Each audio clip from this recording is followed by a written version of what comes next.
बिस्मिल्लाहिर्रहमानिर्रहीम। अस्सलाम वालेकुम एट्थ क्लास। कैसे हैं स्टूडेंट्स? मैं उम्मीद करती हूँ सब ठीक होंगे। चलिए बेटे उर्दू की बुक खोलें। जी बेटे हम अपनी नज़्म जो है हम मुकम्मल कर चुके हैं और उसके मशक़ी सवालात भी हमने कुछ कर लिए हैं, जो कुछ बाकी रहते हैं आज हम वो देखेंगे। कौन से हैं वो? सवाल नंबर 4 है। सवाल नंबर 4 है। तीसरे शेर में शायर ने महरम और नामहरम को किसके लिए एक जैसा करार दिया? शायर ने महरम और नामहरम को एक जैसा इसलिए करार दिया है कि उसके राज को पा लेने वाला अपने आप में मगन हो जाता है और जो उसको नहीं पहचानता वो दुनिया में मगन होकर अल्लाह की हकीकतों से बेखबर रहता है। अगला है सवाल नंबर 5। दर्जा इशारात की मदद से हम का खुलासा मुकम्मल करें।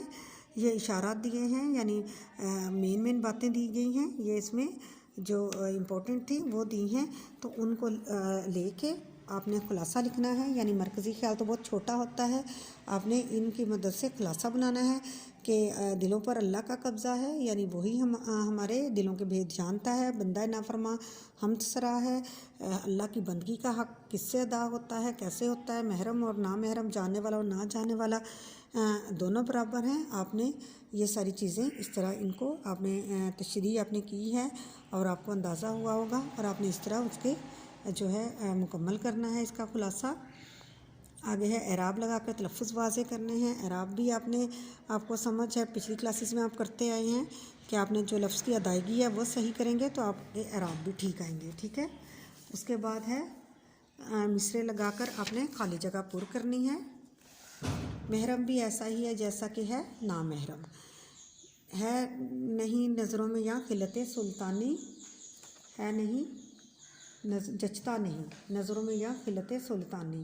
डैश में फैलेगी कब तक ना महक तेरी आफाक में। हर बोल तेरा डैश से टकरा के गुज़रता है, दिल से टकरा के गुज़रता है। ठीक है। आगे है सवाल नंबर 8। नाफरमान और ना महरम में ना साबका है, ऐसी 5 मिसालें दें। यानी कि जो पहले लफ्ज़ आता है, जैसे ना पहले लगाया जाए तो ऐसी आपने 5 मिसालें ढूंढनी हैं। जैसे पहले है नादान, ना समझ, नाकार, नातवा, नालायक।